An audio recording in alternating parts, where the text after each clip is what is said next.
everyone, and welcome back to the Fitness for the Kingdom podcast. I am, of course, Jared Pedroza, your dashing and debonair host, and I have got a very special guest with me today. I'm super excited. I have been incredibly excited for this particular interview, I guess you'd call it, this conversation. I'm going to call it a conversation, this conversation that we're going to have today. I have Nikki Kelly on, and you may know her from Instagram and all her socials. If you're not following her on Patreon, if you're not supporting her on Patreon, get over there, get that done. Instagram, Apple Podcasts, Spotify. She runs a weekly Q&A podcast and interviews and with experts, honest conversations about what we're going to talk about today, which is, well, first of all, it's about her master's degree in sexology. This lady has had anything but a conventional life. In the last 10 years, she's lived on her own in 4 countries outside the United States while pursuing an education in, let's be honest, a pretty taboo subject. She's an active member of the Church of Jesus Christ of Latter-day Saints, a sensual dance instructor. We're going to talk about that. An avid reader and a self-proclaimed TV and movie critic. Not just a just a critic. We're going to get into that a little bit too. But again, check out her podcast, and so please welcome to the pod our friend Nikki. Hi, Nikki. Thank I'm you. over here now. Hello, that was such a wonderful intro. Can you come to just every room that I'm in and make an introduction for me? I would be happy to do that for you if you would like. I used to work in events and, all over the world. I've traveled throughout Europe, and I was tabbed for a little while as the guy that was the Vogue, or the voice of God. He's the guy that gets up there and goes, "Ladies and gentlemen, our presentation is about to begin. Please silence all electronic devices." So, Wow, that sounds so smooth. Like you really do have a voice for radio. It's very commanding, but in the best way. It's hits the ears just right. Well, I've been told that I also have a face for radio, so that works Oh out no. pretty well for me. All right. Well, Nikki, welcome to the podcast. As you know, this is a fledgling podcast. We're just getting started with this, but I saw an opportunity to address what I saw as, a lot of issues dealing with physical health, emotional health, spiritual health. And when I stumbled upon your content on Instagram, I thought, you know what, that is a perfect fit, because our sexual health is so much a part of our spiritual health. And I think we forget that sometimes, that the first real commandment was, hey, be fruitful, multiply. And that's just God saying, hey, go have some fun, really. But we'll get to that. So Yeah. I want to start at the beginning. I want to hear kind of how you got interested in this arena, in this sexual education arena. And was there kind of a spiritual component to that? Or was it just like one day you were looking through the course catalog at the college and went, that sounds fun? Oh, no. So really, it was more like God constantly telling me, hey, I need you to be in this space. I need you to do this. I need you to do this. And me going, no, I'm scared. What's my community going to think of me? Don't we care about my reputation here? So no, it was very much the opposite of, instead of me being like, okay, God, this is what I'm going to do with my life. It was a lot of not only nudging, but in my undergrad originally, like I knew that this is something that I was always interested in from even childhood, which I think to some may sound odd or weird, but it's weird to me when someone's like, yeah, I'm a dentist. I'm like, you literally have an interest of looking in people's mouths? That's so weird to me. So, I I think agree it's with all you on the subjective. dentist. Yeah, definitely something going on there. I don't understand it either. But hey, we need dentists in the world, Yes, right? yes, So we I'm do. so glad that you find that interesting. But for me, it wasn't so much the it, what was it about that it was interesting. I when I had the talk at age 8, I thought it was the most mind-blowing revelation moment ever. Like I'm very blessed that my parents, like my dad, he sat me down and did have an official like talk. And many people within the LDS community don't have that. And so I already felt like although it wasn't a topic that was just readily available or like open for discussion in my home, at least like I did have basic knowledge and I did know that I could go to my parents and ask some questions. But I remember learning about like eggs and sperm and being like, this is insane. Like, this is the coolest thing I've ever heard in my life. And like, my body is capable of this. And like, I don't know, the grossness or weirdness that kids tend to have around it. There was a little bit of that, of course, but I was way more fascinated than anything else. And then what it really turned to was a fascination in the uncomfortable nature of my fascination and why everyone around me, all these adults, like my own parents, I remember the next day, like my mom was braiding my hair for gymnastics, and I was asking a bunch of follow-up questions of like what I had learned last night. And like just immediately feeling that this was odd. Like people don't have questions about this, that this is something we don't talk about, which made no sense to me because I was like, this is like a function of my body. This is, you have kids, like, you so clearly you've done this multiple times. Like, so it was just this like cognitive dissonance that I felt. And so then when I got into college, I thought, well, maybe I could pursue it. Maybe I could be like a high school health teacher. Um, but ultimately, I was scared when I very first went to college, and I was like, no, I'll just pursue education and instead I'll study behavioral analytics, attached to education. So understanding like the behavior that people have, and it was kind of closely linked. Well, I was pursuing that for quite a while, and eventually, long story short, the whole time I was like doing sex ed nights in my apartments and hosting all this stuff. I was reading all these books on sexual health, and it was clearly becoming something that I needed to do, but I was just terrified of what is my community going to think of me? What is this going to say about me? And I'm single, so I was like, who in the world is going to listen to me? Like, what are we talking about? Not in this community, not in this Yeah. town. And anyways, I was going and I was like, you know what? No, I'll just do this on the side because I can't, you know, ruffle any feathers. And my degree, I actually lost accreditation because they ended up changing the national standards. I couldn't take the test, and I felt like it was one of those moments because I ended up finding out like, all my years that I had been pursuing this degree was basically for nothing, and my credits didn't count towards any other degree, so I had to do an extra year and a half of study. And I took a video of like the moment that I found out, and I was crying, but I was also laughing like hysterically because I was like, God will tell you if you are on the wrong path. Like you I had that door slammed in my face. And then also I was going to do an internship in Belgium at the time. And I got a call the next day, the day after I found out that my accreditation was gone, that like my degree basically like didn't exist. um but they were changing everything, and I got a call from Belgium and they said, "Oh yeah, sorry, your a professor that you're going to do this with is going on sabbatical, so you can no longer go to Belgium." So not Oh, only did I have the wow. door closed, I had like the window closed, and so it was like I only had one way to go, and it was one of those, okay, you know what? You can't fire me. I quit. I'm going to pursue what I have felt that I needed to pursue this whole time, and then I ended up going to Switzerland instead to do research. And it I had been doing it the whole time, but I was like, you know what? I'm gonna go all in. Yeah. And it was very, very heavily influenced by God. There is no ifs, ands, or buts about that. I had to do a lot of inner work to tell people what I do, and at least especially in the early days and early years. But now I'm like, hey everybody, guess what? I mean, you're putting it on Instagram, so I think people Right. know. Yes. It's interesting to me. I've heard this conversation, not specifically about sexual education, but Hmm. just in every aspect of people's lives.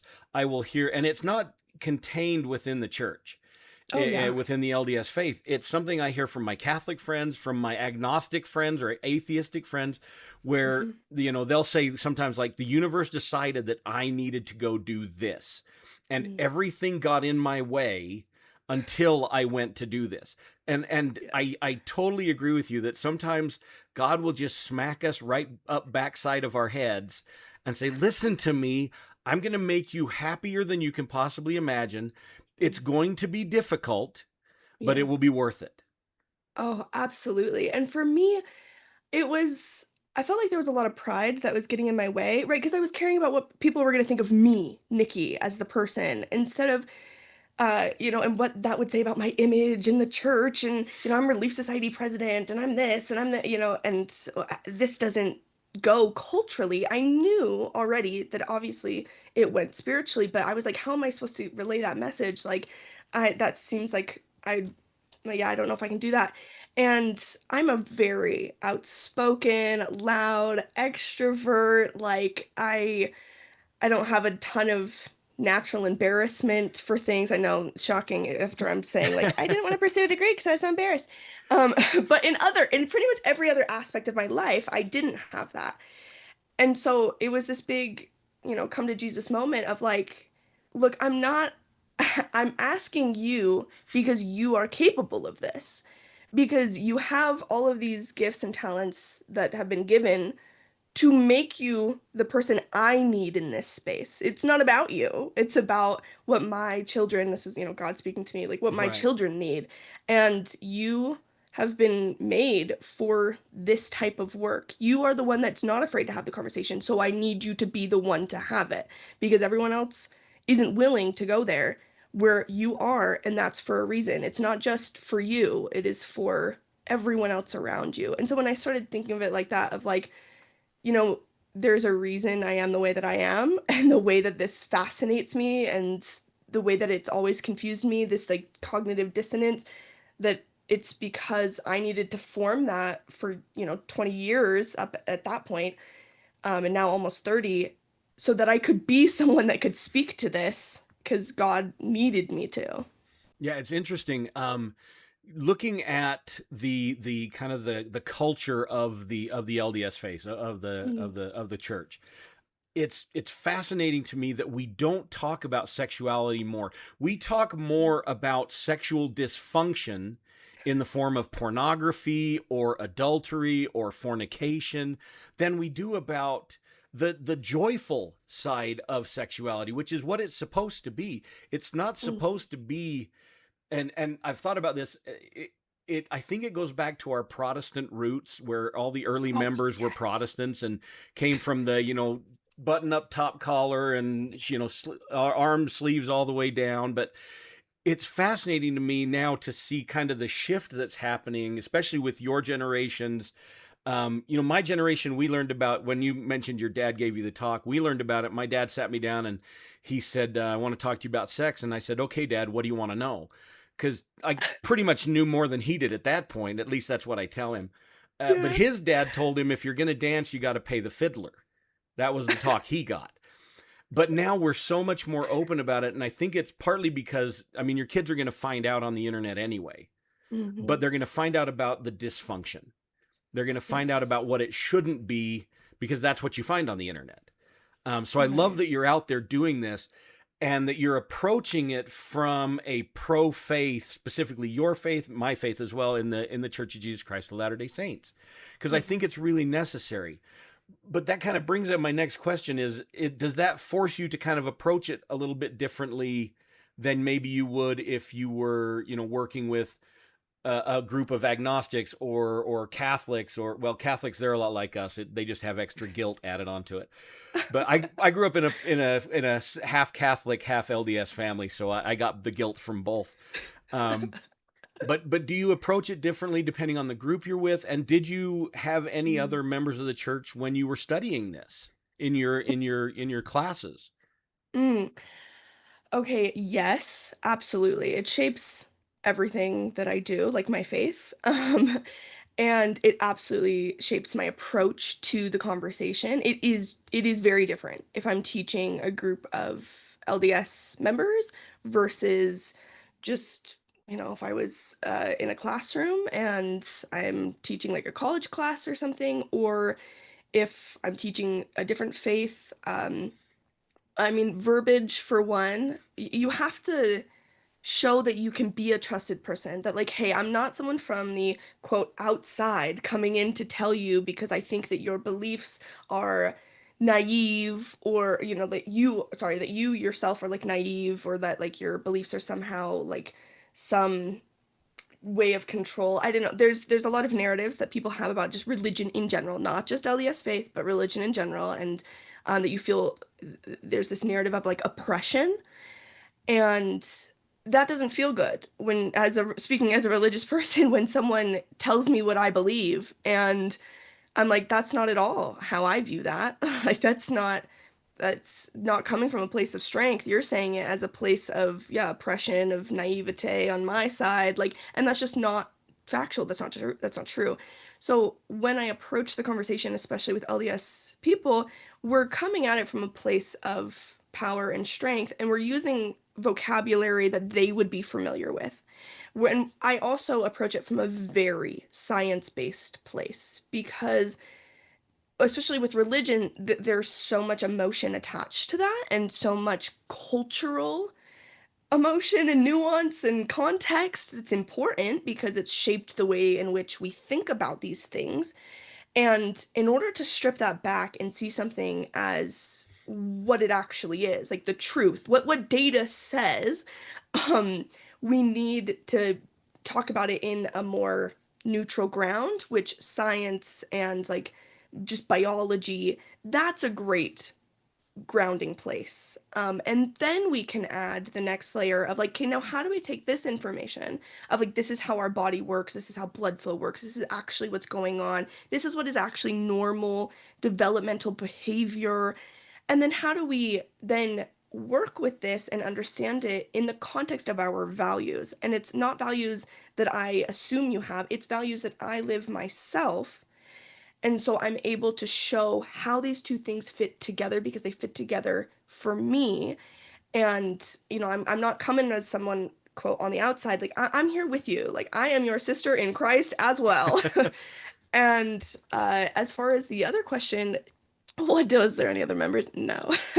I, not only was there no other members, I was also the only American in my program, because I got my master's degree in Perth, Australia.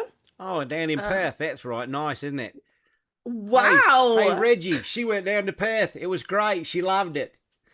That is so good. I cannot do an Australian accent to save my life. I So that did. is very impressive. I should tell our listeners, I did warn Nikki before that I sometimes break into voices because I used to do voiceover work. So I apologize in advance. Yeah.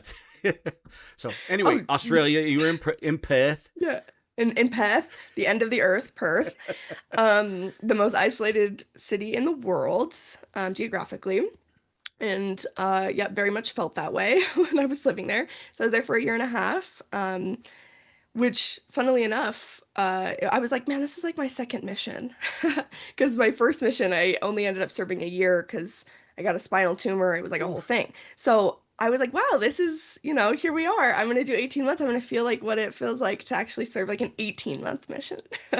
But my mission was different this time around, but still called of God, I believe. But no, I was the only one of my faith and also the only one of my, what is my nationality? Nationality. There we go. Um, and those two things were interesting to see how they mixed together, but then also how they were different, how there was some really cool opportunities in my classes when I was able to kind of express something that was very, very different than the opinion of the room. For instance, my views on celibacy were drastically different than the conversation that was going on and what we were discussing about it. And again, it very much felt to me, now maybe this wasn't the intention, but and no one was mean or anything like that. But just in the way that they view celibacy, there's Right. just no world in which celibacy could be a choice, like an actual active choice of someone that fully is like sex positive, that views sexuality as a good thing for us, that views all of the things that they view. But then, how could you possibly have that as well? Like, viewing celibacy as good. So there was some really cool key moments like that where I felt like, one, I'm not just speaking for myself here. I'm speaking for an entire community that's often left out of this conversation, or a community that often takes themselves out of the conversation. And so I felt very much that it was important for me in those moments to speak up for, hey, there might be a perspective here that you're not considering of a religious person, and not just me as a, LDS member, but also as, people who are that follow Islam, that are Jewish, that are Christian in other sects. Like, there are so many different ways in which someone can believe something, and yet we can maybe have the same behavior. But I always loved having those moments where I was like, I hear what you're saying, and that may be true for some people, like that they agree with the way that you view things. But I'm speaking from my community. I'm speaking for an entire group of people, thousands of people, millions of people, that we view it slightly differently. And uh, it was really a privilege to be a very, an actively religious person in the room, to be an American as well, and speak on things of like, oh, well, this is how it differs in America. It was just really, it was a very unique, cool experience. Yeah, we are really different. The American thing. I served my mission in Spain, Mm. and I like to joke that I saw more naked women on my mission than I ever did before or after. And I've been married 34 years, so it's not a big deal in Europe. And again, I think part of that comes back to the founding of America with the Puritans and the Protestant movements of the early, 1600s, 1700s, and 1800s. And we inherit that as members of the church, where it's a challenge I see to not necessarily overcome, but kind of embrace that part of our history, and to say, you know what, we've got to be more open with this, because how many divorces are because of a lack of intimacy that Mm. cause the other issues? And I think it's a fascinating topic to discuss with people inside the church, as and from a male perspective, because I think Yeah. partly from the male perspective, it's, we're just the horn dog who all that's all Mm. we ever think about. But there's a spiritual side to that too, where the man is not only supposed to be the protector and provider, but he's also providing a safe space where intimacy can happen. Because there is Mm. such a physical difference between males and females that, there is traditionally there would be a danger there for a woman to Mm. allow herself to enter into that situation. And it's a responsibility from the male perspective to say, no, I am your safe space. I call it celestial intimacy, and I have yet to perfectly achieve it. I will say that. I wasn't super active when I was first when I was a youth in the church, and it wasn't honestly until I met my wife when I was 16 that I even got interested in going to church. I met Mm. her at a park in Orem, Utah, and Yeah. I knew the minute I saw her that I was going to marry her.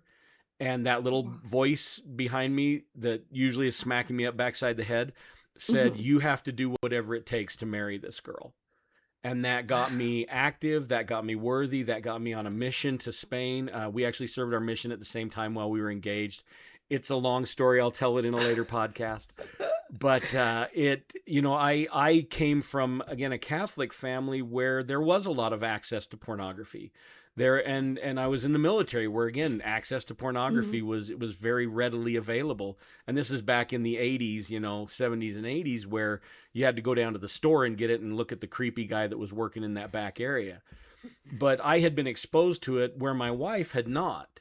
And that Mhm. definitely created challenges throughout our marriage. We have gotten to a much better equilibrium. But again, that celestial intimacy that I believe truly exists can only happen when there's communication about sexuality within and Mm. outside of marriage. And especially to the youth, who right now the only message they're getting that I can see is, don't do that Mhm. until you get married, and not why don't do that till you get married. At least that was the way it was when I was in, Sunday school. So, could you maybe speak to that? What are some ways we can Mm. approach these conversations with our friends, with our neighbors, as people who don't have the training that you have, to be open about sexuality and the positive nature of it and the celestial nature of intimacy without coming across as that creepy guy that only ever talks about sex? Yes. Oh, there are so many things that you were just said that I would love to touch on. So the first being how to approach this conversation, exactly what you were talking about in the beginning with the historical context genuinely matters. And I think that that's a great way to get into the conversation and there needs to be some real acknowledgement to historical context, because sometimes it just becomes this limited view of like, oh, it's just the LDS faith. Whoa, whoa, whoa. Yeah. That's not true at all. And as someone who has lived outside of the US, I have been the only member in many countries that I've lived in. Well, sorry, not the only member there, but like the only member my age. Like, I wasn't surrounded by members. My friends weren't members from all different faiths, all different backgrounds, all different countries, all different languages. I can tell you that context and history matters because it doesn't just affect the LDS faith, but it is across the board with a lot of Christian faiths, but that also applies to non-Christian faiths as well. So I think that that's a good place to kind of ease into a conversation of like, isn't it interesting that this how this has influenced us for so long. So that was kind of my first thought that I had there. Um, but also, uh, there's a couple other things that you said where, this narrative that we have about men and about women, and especially around sexuality, because we oftentimes think or vocalize or just culturally, even when we don't say it, it's felt that like men's sexuality is allowed, is accepted, and so much so that we put that narrative on it that like, yeah, they just have like these crazy sex drives, like, they're just that's all they ever want.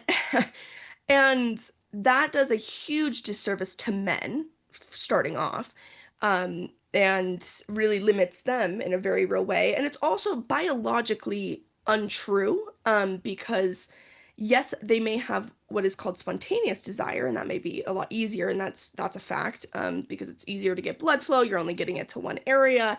You have testosterone, so all of those things do play a part in that. But biologically, women are the ones that have greater capacity for pleasure. We have an entire organ with 18 different structures, the clitoris, that its entire purpose is pleasure. And we actually have the ability to experience more than men biologically because we don't have what's called a refractory period.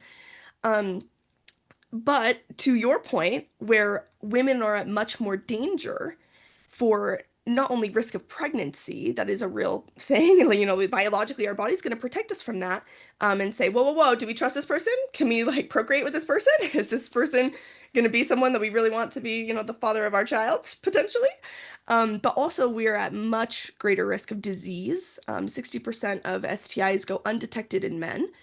So there's a lot that our body, we need to have that trust there. So I really like that you brought that up, that yes, the protection and stuff, sometimes we think of that, I think, in the wrong way, but I like how you framed it, where it's the protection in the sense that like, I am not here to just use you.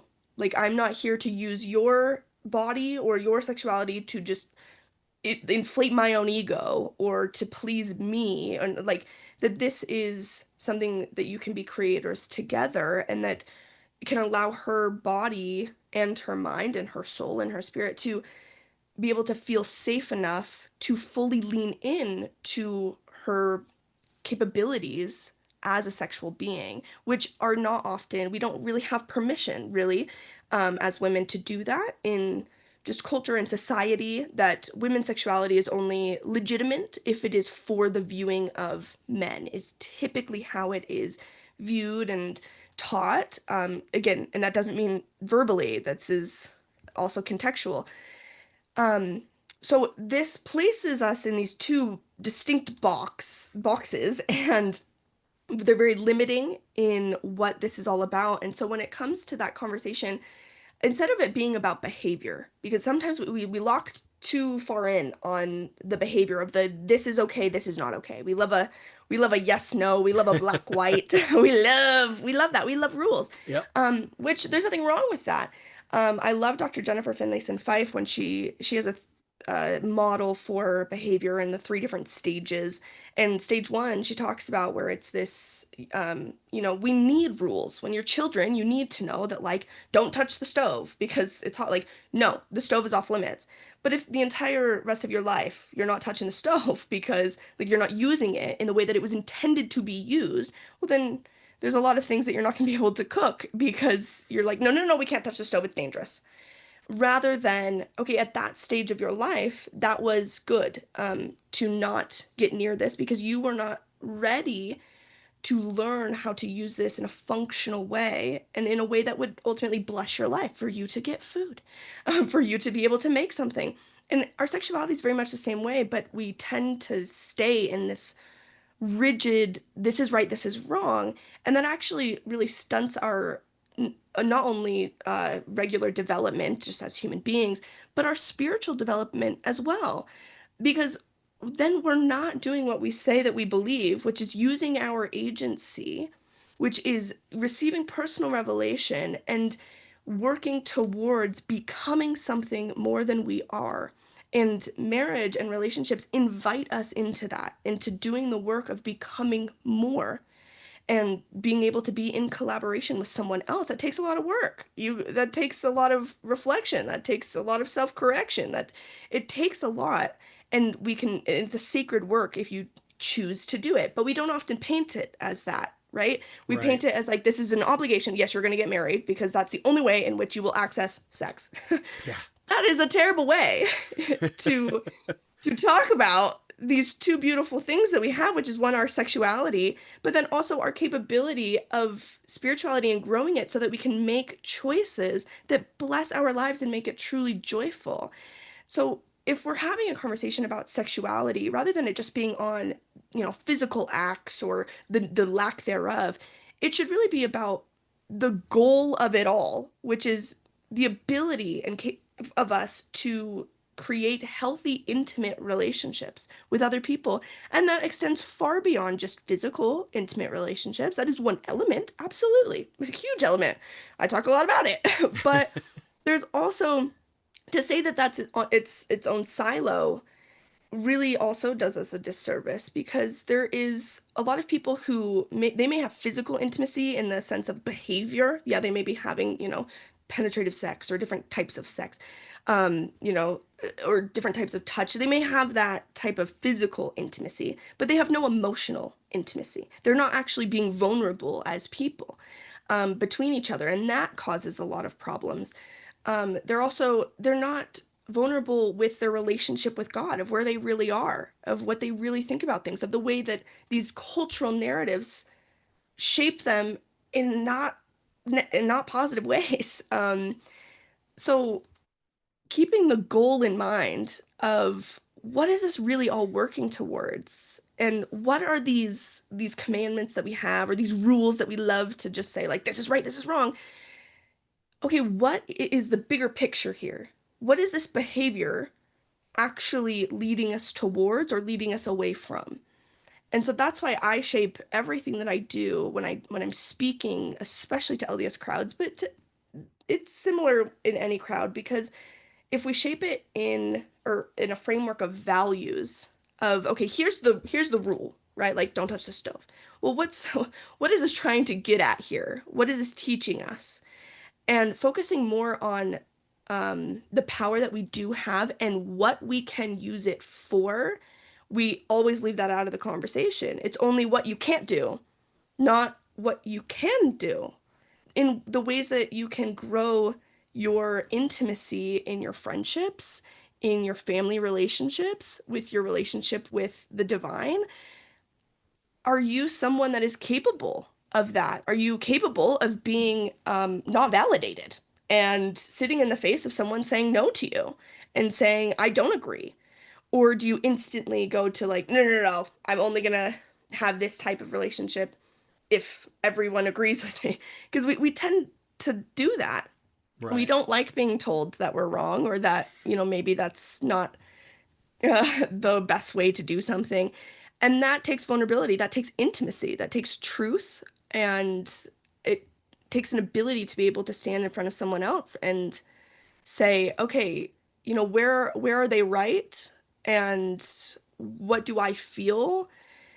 What do I believe? What values do I have? That's much harder than just, don't do this, keep your pants on, don't kiss in this way.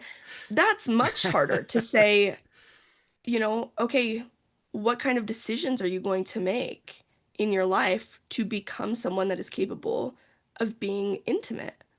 That's way harder. Yeah, I But love the conversation we need. yeah, I love that so much. Everything that you just said. There's a one in C.S. Lewis in Mere Christianity. He talks Mm, about, and I'll paraphrase it because it's a bit of a long paragraph, but he basically talks about how every decision we make, we become more devilish or more heavenly. And mm, where we end up in the end is determined not by judgment of God on us, but on our own judgment of what kind of being we have become. Are we filled with grace or with evil, basically, because we've mm, chosen to be those types of beings. One thing that you said that I loved was it's so easy to get rules. When my mhm, wife and I were getting ready to get married, we went in to talk to, I think it was her bishop. She'll correct me if I'm wrong, in the comments, I'm sure. But we sat down with him and we're like, okay, we're getting married. We know all the thou shalt nots for when mhm, we're dating. What is allowed? What is appropriate in marriage?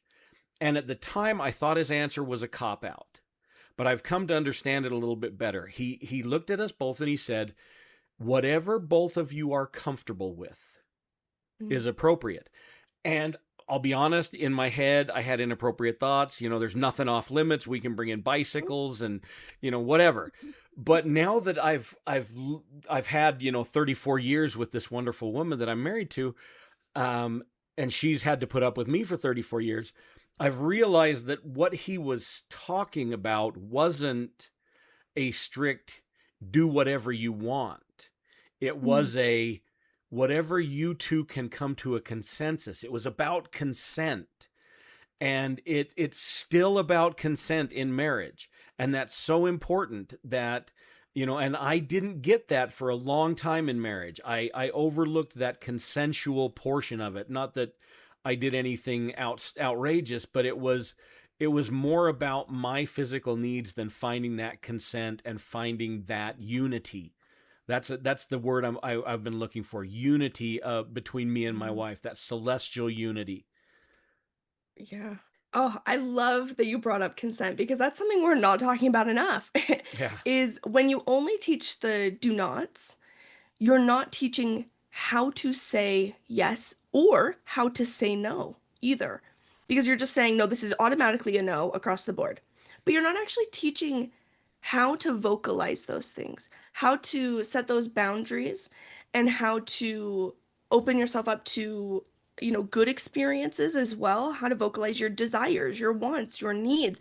And this goes far beyond the bedroom. Like, this is just in everyday life, If you go to a restaurant, like, are you able to like order for yourself? Do you know what you want, or do you just like, oh, whatever you want to get, I'll just do that.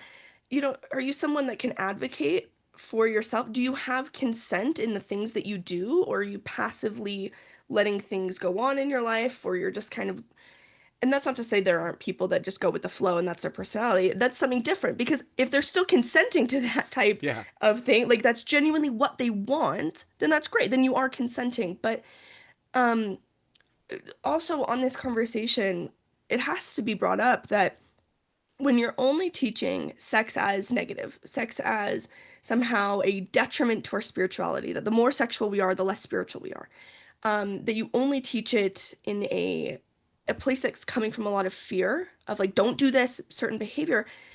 When you are teaching that to young children, especially, you very unfortunately and unintentionally are setting them up for greater likelihood of being victims of sexual abuse because they don't know. Like things aren't sexual to them. You are sexualizing certain behaviors because you have grown into the knowledge and maturity of knowing how our bodies work and what it's capable of. But especially young children, they don't take it there because they can't cognitively. They just don't have the Um, processing to deal with that level of idea. right.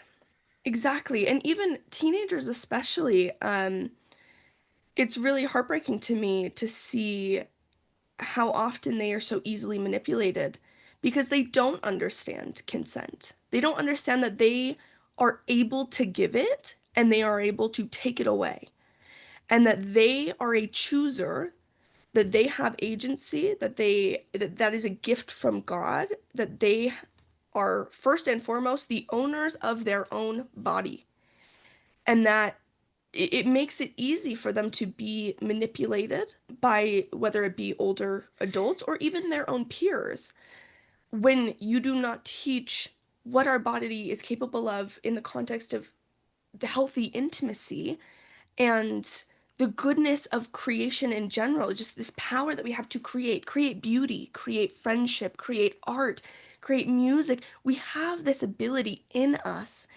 and that you are your reason for being here on earth is to learn about those capabilities, to let it bless your life and the life of others. But if it's only ever your body is only good if it's comforting someone else or for someone else, or only in this very specific context are you good as a person, well, then that can really set them up for some prime manipulation, and some really unfortunate outcomes.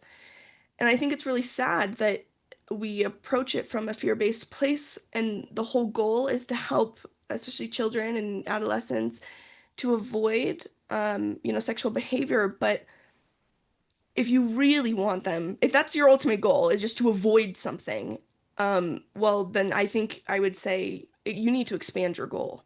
Don't you, you want them to create something, and you want them to be someone who is confident enough that if they were in a situation where someone is telling them something, that they can say that's not right because I was taught that this is how my body, that I get to choose Yeah. who I hug, who I do this thing with, like that this is not appropriate. Um, I think, and that is ultimately the goal. I think we can all agree that we want less um, unfortunate circumstances to be happening with adults, with children, with anyone around sexuality. But the only way to do that is to teach consent. You need to teach what that sounds like, what that looks like. They need to practice it in all different aspects of their life. So it is just another thing to be able to say no or say yes to. Um, I think that that's just a really important conversation that is not being had with many families, many adults. So I'd love that you brought that up. Yeah, I look at the temple, and a lot of people might get a little squeamish if you equate the temple with sexuality, but the temple is kind of the paradigm of how God covenants with us. Hmm. And the first thing that always happens in the covenantal process is cleansing. Then after you are cleansed, you are educated. And Yes. you cannot enter truly into a covenant until you have knowledge. That was the whole point of Adam and Eve in the garden. They couldn't enter into covenants because they had no knowledge. They were innocents. And we're sending a lot of young men and young women into celestial marriages with outer darkness knowledge, because they've only Yes. gotten it from dysfunction. And we need to give them at least telestial, if not celestial, knowledge about what intimacy can be inside of marriage. Oh, absolute. Amen. Hallelujah. Yes. Well, Absolutely. Nikki, this has been absolutely fascinating. I have enjoyed chatting with you so much. I want to be very conscious of your time, but this has been such a fascinating conversation. Thank you so much for being on the podcast. Like I say, we're just getting Thanks. started, but I love this kind of content. Let us know, where can people find you on the socials, and what's your Patreon. Drop your info for us. Yes, thank you so much for having me. This is great. I mean, I could talk about this all day, every day. I do it for free. I love it. It's my favorite topic. You can find me on Instagram, is my probably biggest one right now, is the LDS Sexologist, all together, one word. Face, or let's see, I'm on, what am I on? I'm on Spotify and Apple Podcasts and YouTube under the same name, LDS Sexologist, for my podcast. If you want my learning content, I would recommend going to Patreon. There is a free membership and free videos that you can watch. And then I also have my paid for learning as well, with more explicit techniques. Explicit meaning like it's just more descriptive, but it's all within the values of what would make an LDS audience comfortable and allow for real learning. and practical application of, okay, great, I want to build a healthy intimate relationship. How do I do that? I fill in the how, and the what to do and where to where to do it. So all of that is available on my Patreon, the LDS Sexologist. It's all under the same name. Awesome. Again, it has been absolutely fascinating. And if you, almighty listener, have enjoyed this, get out to Nikki's site, but also, if you're on YouTube, smash that subscribe and ring the bell so you get notifications. If you're on Spotify, give us a follow, share us with your friends. We're going to be doing this for a while, and I am absolutely loving it. So again, Nikki, thank you, and thank you, almighty listener, for joining us. Thanks so much. Thanks. Have a good one. You too. Bye.